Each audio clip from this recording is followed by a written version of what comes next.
몇 년 전에 사회적으로 큰 문제가 됐던 인터넷 모임이 하나 있습니다. 이름이 안아키인데요. 안아키라는 말은 약 안 쓰고 아이 키우기의 약자입니다. 어떤 사람이 이 모임을 만들어서 병원에서 사용하는 약품과 항생제 때문에 자녀들이 더 아픈 거라고 주장을 합니다. 그래서 아이가 아프다고 하더라도 일반 병원에 데려가지 말고 자기가 추천하는 자연치료법으로 아이를 키우라고 권유를 합니다. 예를 들면 이렇습니다. 아이가 귀에 고름이 나서 이렇게 자문을 받으니까 귀에다가 소금물을 약간만 넣으라고 처방을 해줍니다. 실제로 그렇게 했다가 이 아이는 고름이 심해져서 중이염 수술을 받게 됐습니다. 다른 한 아이는 화상을 입었는데 병원에 가지 말고 따뜻한 물로 온수욕만 해주라고 처방을 받습니다. 나중에 이 아이는 피부가 괴사되는 지경에 이르게 됩니다. 여러분, 우리는 이렇게 생각할지 모르겠습니다. 사람이 상식이 있으면 아이가 아픈데 병원을 데려가야지 왜 이상한 곳에 찾아가서 아이를 더 아프게 만들까? 참 이해할 수 없다. 이게 보통 사람들의 생각일 겁니다. 여러분, 여기 인터넷 모임에 참여했던 많은 사람들은 모임의 운영자가 하는 말을 그냥 신뢰한 정도가 아니었습니다. 일종의 맹신을 한 거죠. 제가 맹신이라는 말을 국어사전에서 찾아보니까요, 이렇게 정의합니다. 옳고 그름을 따지지 않고 덮어놓고 믿는 일. 여러분, 신뢰를 넘어서서 맹신이 되기 시작하면 말뜻 그대로 옳고 그름을 분별하지 못합니다. 의학적으로 전혀 증명되지 않았는데도 그게 맞다라고 절대적으로 확신을 하게 되죠. 그래서 제때 치료만 받았다면 멀쩡해졌을 많은 아이들이 이런 맹신 때문에 더 병이 심해지고 더 심한 고통 속에서 더 많은 치료를 받아야만 했습니다. 이것이 맹신이 가져온 끔찍한 결과였습니다. 맹신자들이라는 책을 썼던 에릭 호퍼는 이런 맹신하는 현상을 그의 책에서 아주 치밀하게 분석을 하는데요. 그런 모든 맹신의 밑바탕에는 불안함이 있다라고 지적을 합니다. 그래서 종교이든 신념이든 사람이든 내 불안함을 밀어낼 수만 있다면 기꺼이 맹신을 선택하고자 하는 것이 인간의 마음이라고 주장하죠. 온통 불확실로 소용돌이치는 우리의 삶 속에 작은 위안이라도 얻고 싶은 인간의 욕망이 맹신을 부추긴다는 겁니다. 그럼 저는 바로 이런 지점에서 질문을 하나 던져보고 싶습니다. 그렇다면 우리도 하나님을 맹신할 수 있을까요? 하나님을 진정으로 신앙하는 것이 아니라 내 불안함을 밀어낼 수 있는 하나의 방편으로도 하나님을 사용할 수 있는지를 여쭤보는 겁니다. 여러분, 안타깝게도 우리는 하나님을 맹신할 수 있습니다. 하나님조차도 내 불안함을 이겨내는 도구로 전락시킬 수 있습니다. 그래서 더더욱 우리에게 요구되는 신앙의 자세는 마냥 열심을 내는 것이 아니라 무엇보다도 바른 신앙을 가지는 것이 너무나도 중요합니다. 오늘 말씀 안에는 하나님을 맹신함으로 화를 자초했던 이스라엘 백성들이 말씀의 주된 배경으로 깔려 있습니다. 하나님께서는 이런 이스라엘 백성들의 그릇된 신앙과 하나님에 대한 그릇된 오해를 바로잡고자 하시는데요.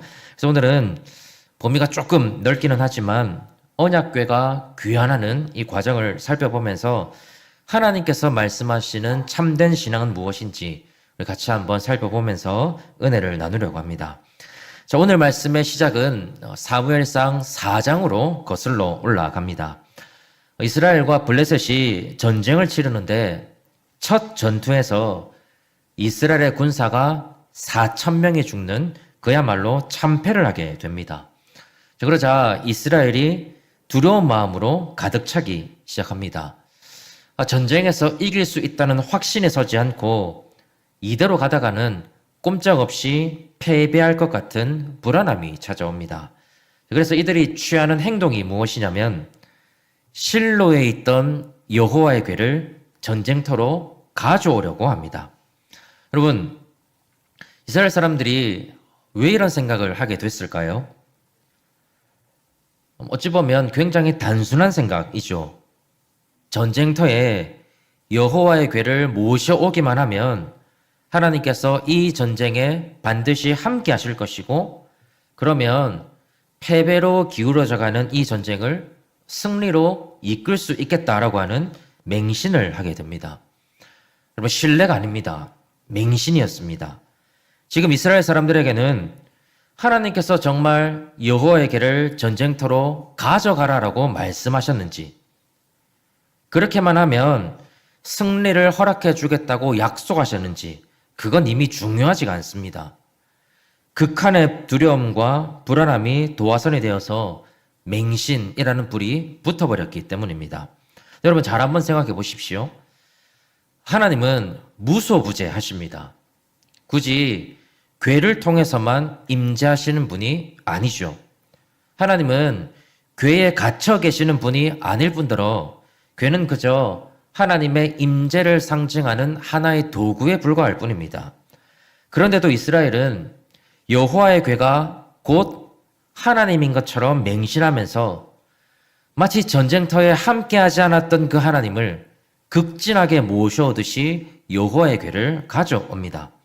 여러분, 이 장면이 왜 중요한가 하면요, 이 장면이 사무엘이 등장하기 직전인 엘리 시대의 영적인 상태를 고스란히 보여주기 때문입니다. 한마디로 표현하자면 하나님을 바르게 신앙해야 함에도 불구하고 하나님을 맹신하는 수준에 이르게 된 시대, 그게 엘리 시대의 영적인 민낯이었습니다. 여러분, 하나님은 하나님을 바르게 신앙하지 않는 것을 굉장히 싫어하십니다. 흔히 우리는 하나님께서 우상 숭배만 싫어하신다라고 생각하기가 쉬운데요, 천만의 말씀입니다. 구약의 말씀을 천천히 살펴보면 하나님을 믿노라고 이야기하고 하나님 앞에 제사한다고 이야기하고 하나님의 율법과 규례를 지킨다고 말하면서 정작 자기 소견에 옳은 대로 하나님을 섬기는 일이 얼마나 많았는지 모릅니다. 오죽하면 하나님께서 너희가 드리는 제사가 역겹다라고 말씀하시겠습니까? 하나님은 하나님을 바르게 신앙하지 않은 모습을 보실 때마다 우상 숭배 못지않게 싫어하시고 엄격하게 벌하십니다. 여호와의 궤가 아무리 하나님의 임재를 상징한다고 하더라도 이 궤가 하나님의 임재를 기계적으로 보장하지 않습니다. 자, 그래서 하나님은 이스라엘이 여호와의 궤를 전쟁터로 가져왔음에도 불구하고 일부러 전쟁에서 패배하게 하시죠. 더 나아가서 하나님처럼 여겼던 이 궤를 블레셋에게 빼앗기게 하십니다. 여러분, 이 장면을 맹신에 지금 빠져있는 이스라엘의 입장에서 한번 생각해 보십시오. 언약궤를 하나님처럼 여기다 보니까 언약궤를 빼앗긴 것은 곧 하나님을 빼앗긴 것이고 하나님을 상실한 것이고 하나님이 이스라엘을 떠난 것처럼 여기게 됩니다. 그래서 이스라엘 사람들이 이가봇, 하나님의 영광이 이스라엘을 떠났다라고 탄식하게 되는 겁니다. 근데 여러분, 하나님은 이스라엘을 정말로 떠나셨을까요? 정말로 이스라엘을 버리셨던 걸까요? 아니죠. 하나님은 그들을 잠시 징계하실 뿐이지 여전히 그들을 사랑하시고 여전히 은혜를 베푸십니다. 다만 이미 그릇된 신앙으로 물들어 있고 그 그릇된 신앙 때문에 하나님을 그릇되게 실망하고 있는 이스라엘에게 하나님은 스스로가 어떤 분이신지 이제 친히 가르쳐 주려고 하십니다. 다른 말로 하면 하나님을 맹신하는 수준에서 벗어나서 이스라엘이 진정으로 신앙하고 신뢰해야 할 하나님이 어떤 분이신지 직접 보여주시려고 작정하고 계신다는 점입니다. 그럼 5장으로 넘어가 보면요, 여호와의 궤를 빼앗아갔던 블레셋의 여러 도시에서 이상한 일이 벌어집니다. 블레셋 사람들이 여호와의 궤를 가져다가 그들이 섬기던 다곤의 신상 앞에 이렇게 두었는데 다음날 자고 일어나 보니까 다곤의 신상이 여호와의 궤 앞에 엎드려져 있는 모습을 보게 되죠. 사람들이 이상하다 싶어서 다시 다곤 신상 앞에 여호와의 궤를 세워둡니다. 자, 하지만 다음 날이 되니까 이번에는 다곤 신상의 머리와 두 손목이 끊어져 있고 몸뚱이만 남아있게 됩니다.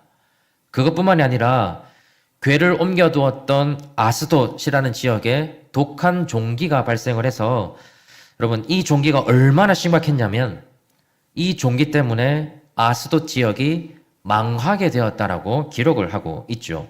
이런 똑같은 일이 가드에서도 발생하게 되고 에그론에서도 발생해서 블레셋이라는 나라 자체가 망하기 직전에 이르게 됩니다. 바로 이런 상황 하에서 오늘 본문이 지금 여러분 시작되고 있는데요. 자, 블레셋의 지도자들이 다 모여서 이제는 여호와의 궤를 이스라엘로 돌려보내자라고 결정을 하게 됩니다. 근데 여기서부터가 굉장히 중요합니다. 블레셋의 지도자들도 자기에게 지금 벌어지고 있는 이 일이 정말로 하나님께서 내리신 징계인지 아니면 우연히 벌어진 일인지 확신이 서지 않았습니다. 어찌 보면 우연이라고 믿고 싶었을 겁니다. 그래서 여호와의 궤를 돌려보내기는 하지만 정말로 하나님이 역사하지 않으면 일어날 수 없는 몇 가지 불가능한 장치를 마련해 두죠. 6장 7절을 한번 보실까요? 6장 7절 말씀 우리 같이 한번 읽어보겠습니다. 시작.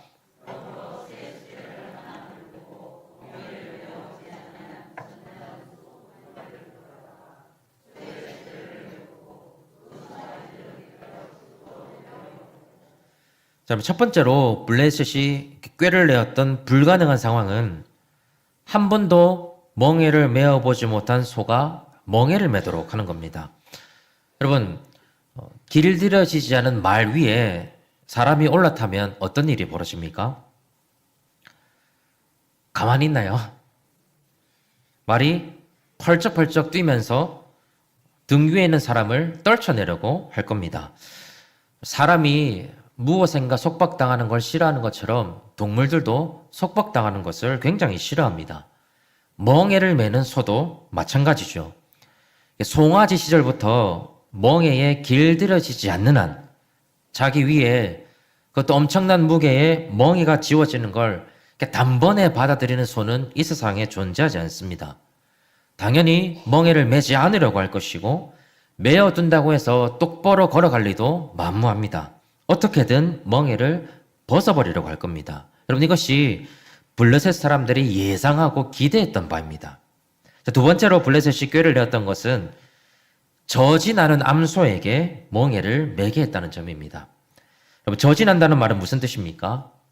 새끼가 있다는 뜻이고 7절 마지막 부분에 보십시오. 이 송아지들은 어떻게 하고 있습니까?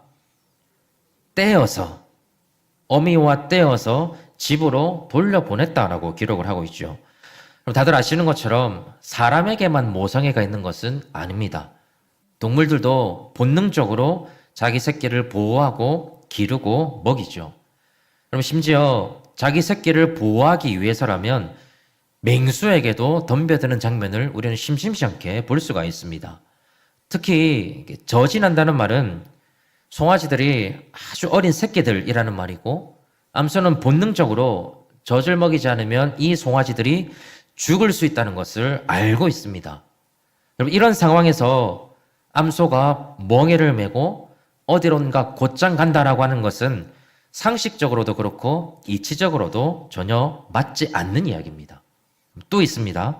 7절에 보시면 암소는 한 마리가 아니고 두 마리죠. 체육대회 같은 데 이제 가면 2인 삼각이라고 아시죠? 끈으로 이제 한 사람의 다리에 또 하나 묶고 또 다른 사람의 다리에 하나 묶어서 달리기를 시켜봅니다. 그럼 그걸 보고 있으면 굉장히 재밌죠. 왜 재밌습니까? 왜 재밌습니까, 여러분? 그러면 두 사람이 아무리 같은 마음을 품고 우리 같이 한번 달려보자라고 이야기를 해도 몸이 이미 다르게 반응합니다. 내가 걷는 보폭과 옆에 사람이 걷는 보폭이 완전히 다르죠. 뛰어가는 속도도 다르고 뛰는 모양도 다 다릅니다. 그러니까 뒤뚱뒤뚱 하다가 넘어지는 거 버려요, 여러분. 그거 하는 거지 않습니까? 그렇죠? 사람도 그런데 하물며 지금 새끼를 떼어놓은 각각의 암소 두 마리가 난생 처음 멍에를 맨 채로 둘 다 같은 속도로 같은 길로 같은 방향을 향해서 여러분 과연 갈 수가 있을까요? 블레셋의 에그론에서 이제 이스라엘의 베세메스까지 14km입니다. 갈 수 있다고 생각하십니까? 이런 불가능한 장치를 다 마련해 놓고서 블레셋의 지도자들이 암소들이 지금 어떻게 하는지 지켜보고 있습니다. 12절 한번 보십시오. 12절 말씀 우리 함께 읽어보겠습니다. 시작.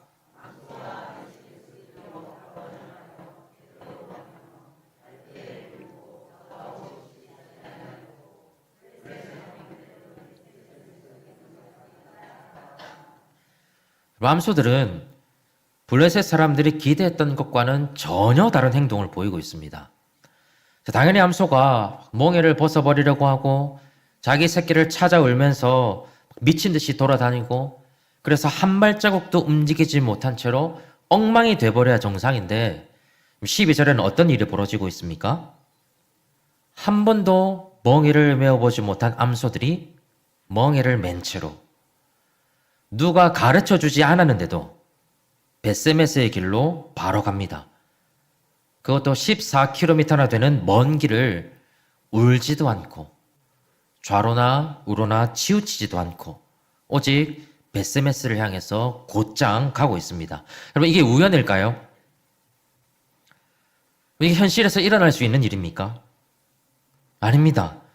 블레셋의 지도자들의 그 악한 마음을 꿰뚫어 보신 하나님께서 당신의 전능하신 능력으로 이 암소 두 마리의 발걸음을 주장하고 계시는 겁니다. 그러면서 블레셋에게 내린 독종의 징계가 그냥 우연이 아니라 하나님의 역사라고 하는 것을 스스로가 천명하고 계십니다. 여호와의 궤 앞에서 다곤의 신상이 엎드려진 것도 그냥 우연이 아니라 하나님의 능력이었다는 것을 스스로가 선포하고 계신다는 점입니다. 사랑하는 여러분, 제가 서두에도 이 본문은 당시 이스라엘 백성들에게 하나님의 메시지를 전달하는 게 주된 목적이라고 말씀을 드렸습니다. 하나님을 그릇되게 신앙하고 그래서 하나님이 떠났다고 낙담하고 있는 백성들에게 하나님께서 오늘 이 장면을 통해서 말씀하고자 하는 것은 과연 무엇이었겠습니까? 하나님은 언약궤를 빼앗긴 것과 관계없이 여전히 살아 역사하신다는 것을 이스라엘에게 알려주고 싶어 하십니다. 이스라엘이 비록 전쟁에서는 패배했지만 하나님은 패배하지 않았습니다. 하나님은 지금 적진 한복판에 홀로 들어가셔서 지금도 승리하고 계심을 이스라엘에게 보여주고 싶어 하십니다. 이스라엘은 하나님의 영광이 떠났다고 그릇되게 탄식하고 있지만 하나님은 변함없이 이스라엘과 함께하고 계시고 당신의 그 영광을 이스라엘 향해서 비추고 있다는 것을 오늘 말씀을 통해서 알려주기를 원하신다는 겁니다. 그래서 하나님은 궤에 갇혀있지도 않고 패배하지도 않고 이스라엘을 떠나지도 않는 여전히 능력과 승리의 하나님이 되신다는 것을 이스라엘 백성들에게 교훈하고 계시는 것이죠. 그럼 만약에 우리가 당시를 살던 이스라엘 백성들이라고 한번 생각해 보십시오. 하나님의 궤를 빼앗겨서 절망하고 있습니다. 하나님이 우리를 완전히 떠났다고 실망하고 있습니다. 근데 소식을 들어보니까 블레셋이 여호와의 궤 때문에 망해가고 하나님이 그 안에서 역사하고 있다는 이야기가 들립니다. 여러분 이때 이스라엘 사람들은 무엇을 깨우치게 될까요? 우리가 패배했지만 하나님은 패배하지 않으셨구나. 하나님께서 블레셋 적진에 들어가셔서 블레셋과 싸우고 계시고 승리하고 계시는구나. 하나님이 떠난 줄 알았는데 여전히 우리와 함께하고 계시는구나. 그럼 지금 이걸 깨우치면 지금 이스라엘이 처해 있는 상황은 절망에서 희망으로 바뀌게 되죠. 하나님이 없는 것 같았는데 여전히 살아계시고 하나님의 역사가 멈춰버린 줄 알았는데 지금도 역사하고 계시는 그 하나님 때문에 다시 힘을 얻게 될 겁니다. 하나님의 의도가 바로 여기에 있습니다. 여러분, 그릇된 신앙은 하나님을 맹신하게 만들고 하나님을 오해하게 만들지만 참되고 바른 신앙은 하나님 안에서 소망과 희망을 가져다 줍니다. 오늘 말씀 안에서 하나님은 이스라엘에 가졌던 그릇된 믿음, 괴를 하나님과 동일시했던 그들의 맹신을 깨우치게 함과 동시에 그들과 변함없이 함께 하시고 역사하고 계시는 능력의 하나님을 보여주시면서 이스라엘이 잃어버렸던 그 소망을 다시 회복하게 하고 계신다는 사실입니다. 그럼 우리도 마찬가지 아니겠습니까? 우리도 때로는 그릇된 믿음으로 하나님을 오해할 때가 있죠. 우리가 교회에 있다고 해서 하나님의 임재가 자동적으로 보장되는 것은 결코 아닙니다. 내가 기도한다고 해서 하나님이 무조건 응답하시는 것도 아니죠. 자동차에 십자가를 달아놓으면 사고가 나지 않는 것도 아닙니다. 이런 맹신은 하나님을 향한 오해를 불러일으키죠. 하나님께서 우리를 사랑한다고 해서 삶의 어떤 역경과 어려움이 우리를 피해가는 것이 아닙니다. 우리 삶에 심각한 위기가 찾아왔다고 해서 하나님이 우리를 무조건 벌하시는 것도 아닙니다. 내가 질병에 걸렸다고 해서 하나님이 우리를 치시는 게 아니죠. 하나님을 우리의 입맛대로 우리가 원하는 대로 재단하고 우리의 틀에 끼워 맞추다 보면 우리도 모르게 하나님을 맹신하고 하나님을 그릇되게 인식하는 죄를 범하게 됩니다. 요셉을 한번 생각해 보십시오. 요셉이 애굽의 노예로 팔려갔다고 해서 하나님이 요셉을 버린 게 아니라는 것을 우리는 잘 알고 있지 않습니까? 요셉이 누명을 쓰고 감옥에 갇혔다고 해서 하나님이 무능하신 게 아님을 우리는 잘 알고 있습니다. 술 맡은 관원장이 요셉을 기억하지 못한다고 해서 하나님이 요셉을 잊으신 게 아니지 않습니까? 다윗을 한번 생각해 보십시오. 기름 부음을 받은 미래의 왕이 지금 사울을 피해서 굴에 숨어 있다고 해서 하나님이 실수한 게 아님을 우리는 잘 알고 있습니다. 우리 예수님께서 십자가에서 죽으셨다고 해서 그게 하나님의 실패가 아니라 하나님의 승리라는 것을 우리는 너무나도 잘 알고 있습니다. 세상은 오늘도 우리에게 그릇된 믿음을 심으려고 할 겁니다. 하나님을 맹신하는 수준에 이르게 해서 하나님을 의심하고 하나님을 오해하고 하나님과 멀어지도록 끊임없이 우리를 공격하게 될 겁니다. 그러나 우리는 하나님을 올바르게 신앙해야 합니다. 절대로 패배하지 않으시는 하나님이 나의 하나님이심을 우리는 굳게 믿어야 합니다.